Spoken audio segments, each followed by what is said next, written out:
Welcome to Ocean Overtime. I am Nava. I am Maria Lopez. We will be discussing the formations of waves. Whoever is listening, I want you to quickly imagine yourself at the beach, staring into the ocean waves. Have you ever wondered how these beautiful and magnificent waves are being formed? Do you hear that?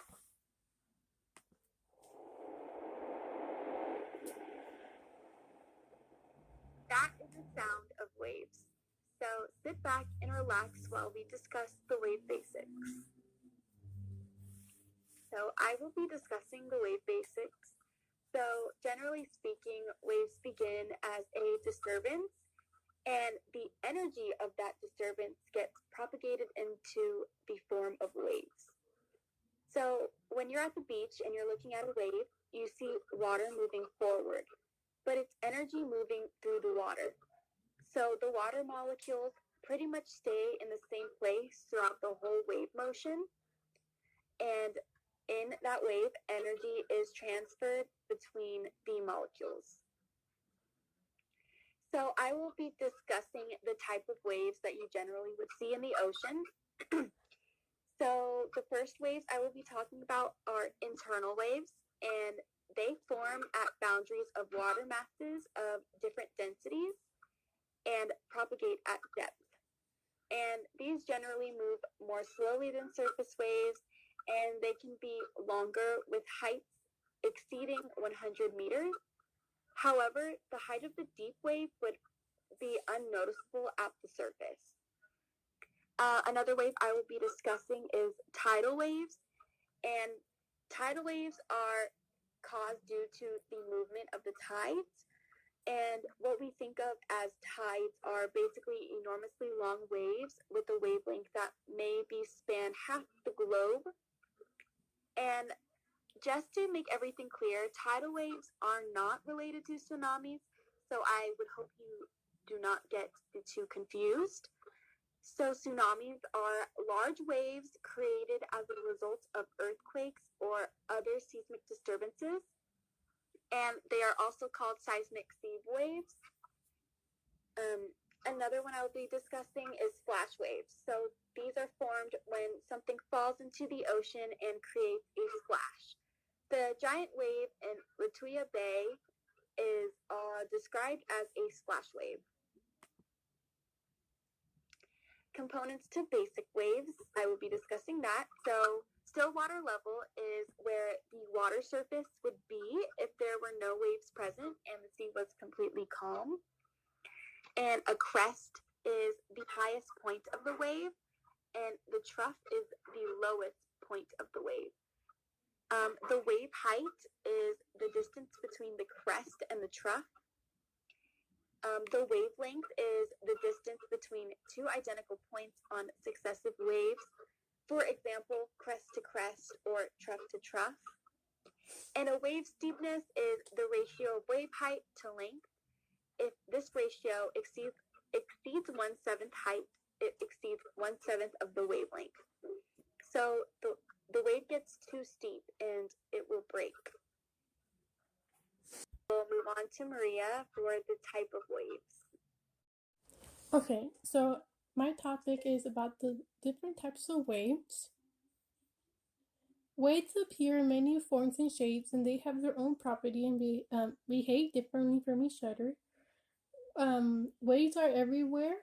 They're a part of our daily lives, in and out of the water. Sound is a type of wave that travels through the air.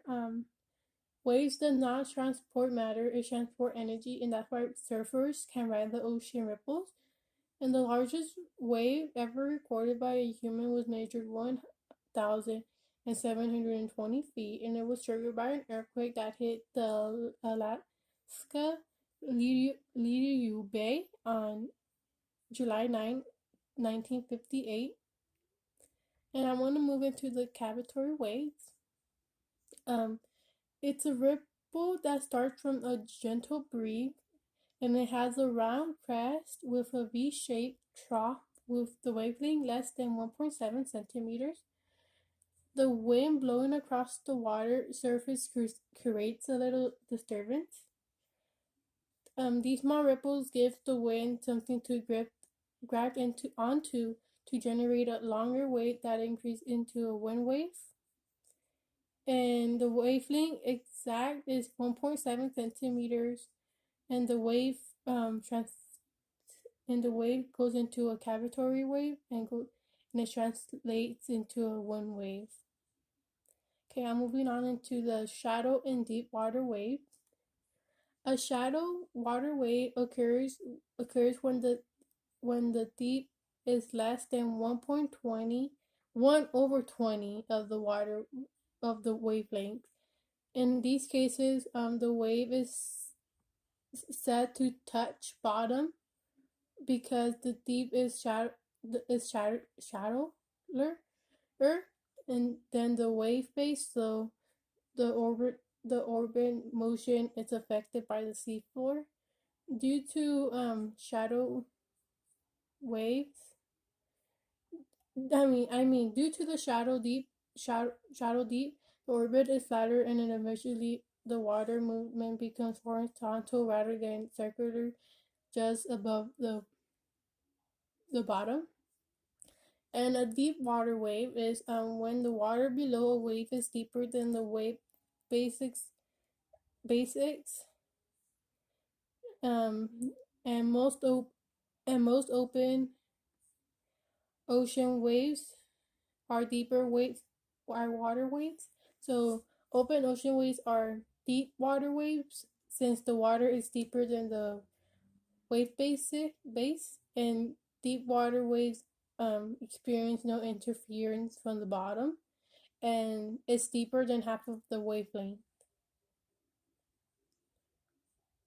So next is the atmospheric waves. Those are really simple. They form in the sky at the boundary between the air mass of different densities, and they often create ripple effects in the clouds, like the ones you could see outside if it's like cloudy. Force waves. Force waves are where they are actively maintained by the disturbing force. An example of a force wave is a tide. Gravity in the moon and the sun and the earth our combination are pulling on the water, so it's not free. And it's a continuum push pull for the high and low tides.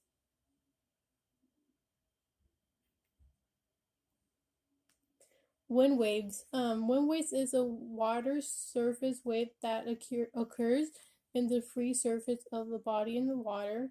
Wind waves results from the wind blowing over a fluid surface where the contact distance is in the direction of the wind and is known as the fetch.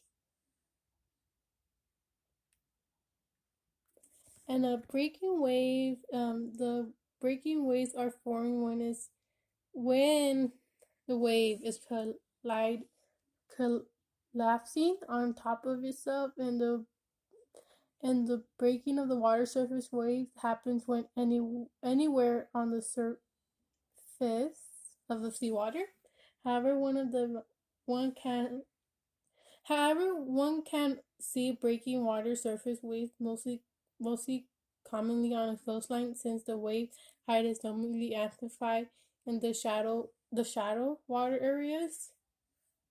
So the refracture waves is when it travels through the shallow water when they are approaching the shores and into the shallowness, and decreasing the power of the wave to cause a curve.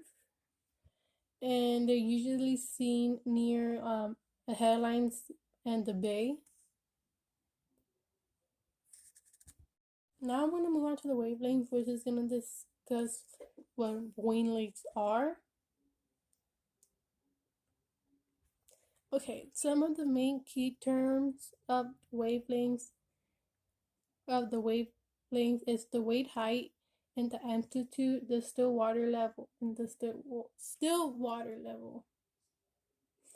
Okay, the wave height is a vertical distance of the crest and trough The amplitude is half of the wavelength at space between the still water level and crest. And the still water level is an average water surface elevation. Okay, to measure a wavelength, you measure it by crest to crest or trough to trough. You never mix them around with crest to trough or trough to crest, and it's usually measured 500 through 50 through 100-meter long. I'm sorry, 50 through 100-meter long. And you never, once again, you never measure it to crest to trough or trough to crest. Okay, what is a wavelength? A wavelength is related to the energy of the wave, and a wave is an energy moving through the water. Long wavelength travels faster, and has it has a faster energy speed, and it creates swells. And swells are all waves eventually being traveled to the same wavelength with a long period waves. And swells slow up and down the motion felt in a boat. Like when you're in a boat, you feel when you're like moving into the ocean. That's a swell, and it travels for without losing a lot of energy. And eventually, the swell runs into each other and creating an interfere pattern. Okay, and an important fact to know is slow waves stay behind on the faster waves moves on. It creates wave trains. 3 days of continuous winds is needed to create bigger waves possible, and higher waves. The highest wave is 112 feet, and the wave trains. A wave train is a group of similar wavelengths going into the same direction. And a a wave, it's how is a wave made? That's a question I have. So a wave is a wave is made by wind blowing through the surface, transferring energy, and it becomes a capillary wave. With a strong wind, they become wind waves, and they become larger and they have more energy, and then eventually they will become gravity waves. So I will be discussing tsunamis and storm surges. So for tsunamis, there are many things people get mistaken about. So one is I discussed in the previous slide that tsunamis and tidal waves have no relation to one another. And I wanted to go more in depth of this because a lot of people believe that tsunamis and tidal waves are the same. But I will be discussing their differences, which is that tidal waves is a shallow water wave that's caused by gravitational interactions between the sun and the moon. And a tsunami is an ocean wave that's triggered by underground activity, which I will be discussing those underground activity if in a few minutes. But as you could see, that tsunamis and tidal waves, they do not have anything related to one another. So another misconception is that tsunamis are these huge, enormous curling waves, and it has a height that's taller than skyscrapers. But in reality, that is false. There is no such thing as a wave being taller than a skyscraper or a wave destroying like the Golden Gate Bridge or something that you see in movies. It is very exaggerated. So in movies, you tend to see curling waves that destroy cities, but in reality, tsunamis don't actually curl or break like wind waves, and it has a height about 30 meters. So that is something to think about because if you really think about it, I always thought, like in movies, that tsunamis were really huge, and I was scared. Oh my gosh, a tsunami's gonna hit and it's gonna destroy like everything. Yes, it does destroy things, but not as like badly as like as it's portrayed, like with these big waves. So the next thing I will talk about are the causes of tsunamis. So three major causes are earthquakes, volcanic eruptions, and landslides. So earthquakes are a number one cause of tsunamis. When tsunamis are caused by earthquakes, they're generated in a subduction zone, and that's an area where an oceanic plate is being forced down by a mantle from plate tectonic movements. And the friction between the subducting plate and the overriding plate is huge. This friction, it prevents a slow and steady rate of subduction, and instead the two plates become stuck together and it causes resistance. And within this resistance, it builds as both plates try to slide past each other, which can cause the overriding plate to bulge as there is lots of strain. And due to that strain, the slips break, and when these slips break, it causes an earthquake, and that earthquake is big enough to form a tsunami wave. And this is due to the underground activity, like the earthquake caused underground activity in the ocean, and the ocean was forming that tsunami due to the impact. If that makes sense, I hope it does with all of you listening. Next, I will be talking about volcanic eruptions and landslides. So, a volcanic eruption can obviously also cause a tsunami. So, it displaces a great volume of water, and it generates extremely destructive tsunami waves in the immediate source area. So, on August 26, 1883, after the explosion and collapse of the volcano of Krakatoa in Indonesia, it was one of the largest and most destructive tsunami that had occurred. This explosion created waves about 135 feet, and it destroyed towns and villages, which unfortunately it killed about 36,417 people. So that is very sad due to these tsunamis. It takes a lot of lives and it destroys a lot of businesses, and that is just really sad. So another cause is a landslide, and a landslide is described as types of ground movement such as rock falls and slumps.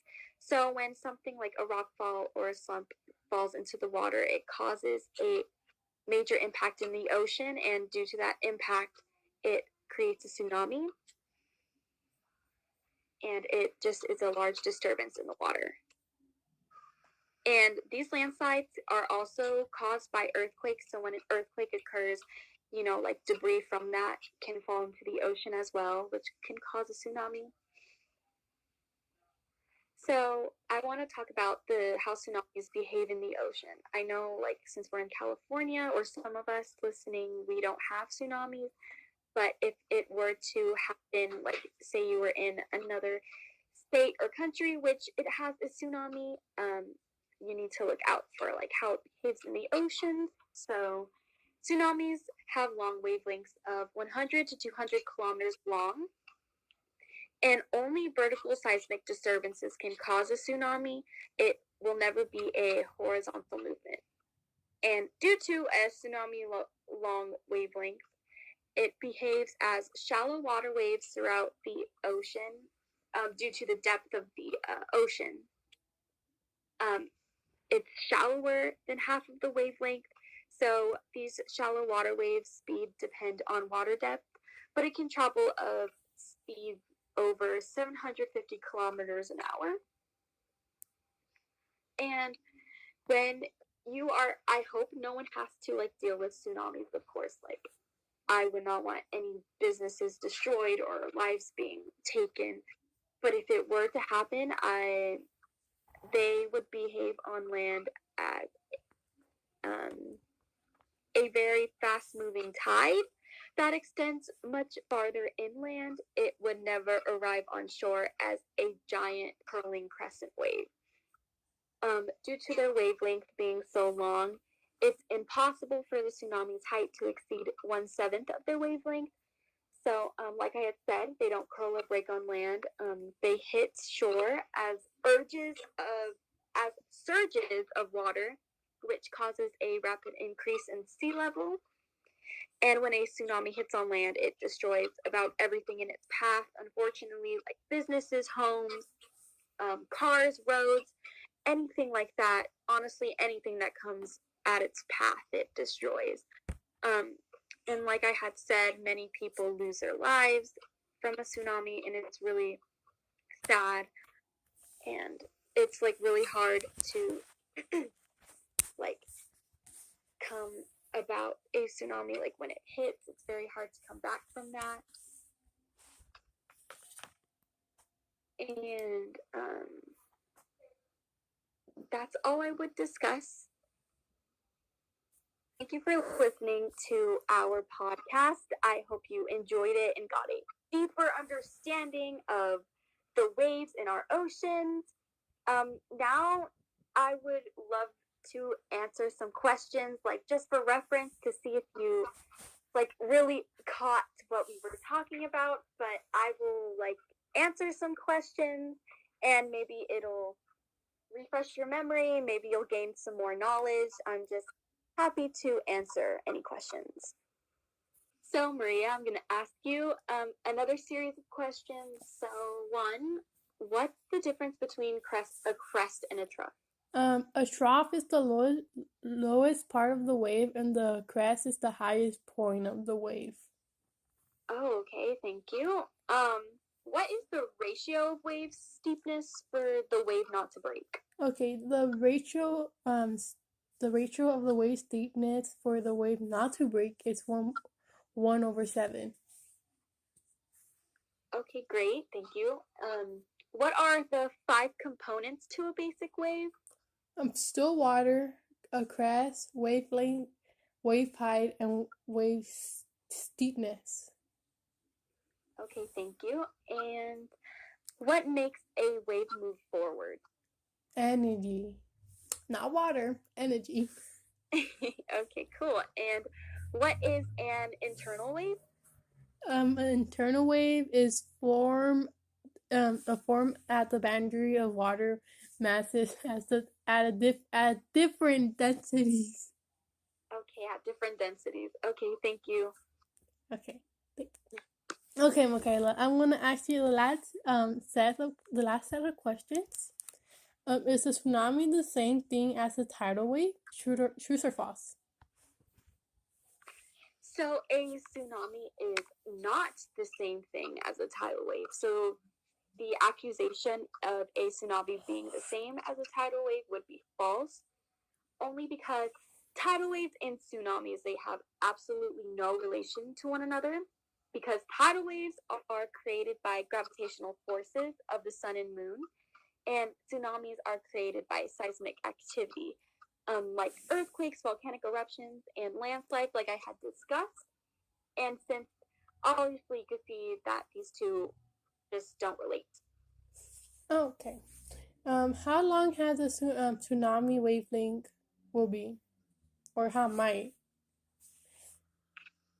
Okay, so a tsunami's wavelength is about 100 to 200 kilometers long. Okay, this is another pretty easy question, but what can cause a tsunami? Yes, I will discuss that. So earthquakes can cause a tsunami, volcanic eruptions can cause a tsunami, and landslides, because when these all occur, it creates disturbances in the water. Okay. Okay, last question. What type of tectonic plate boundary creates a tsunami? Okay, so a convergent plate boundary can cause a tsunami. Yeah, that's about right. So I think that covers up our topic. about waves. Thank you all for listening to Ocean Time. I had a great time discussing the basic waves of oceans, and I am very glad that you guys are listening. I hope you stay tuned for the next session. Maria, would you have any words for our viewers or listeners? Thank you for listening to Ocean Time. I hope I hope to see you next week on our next topic about the ocean. Yes, thank you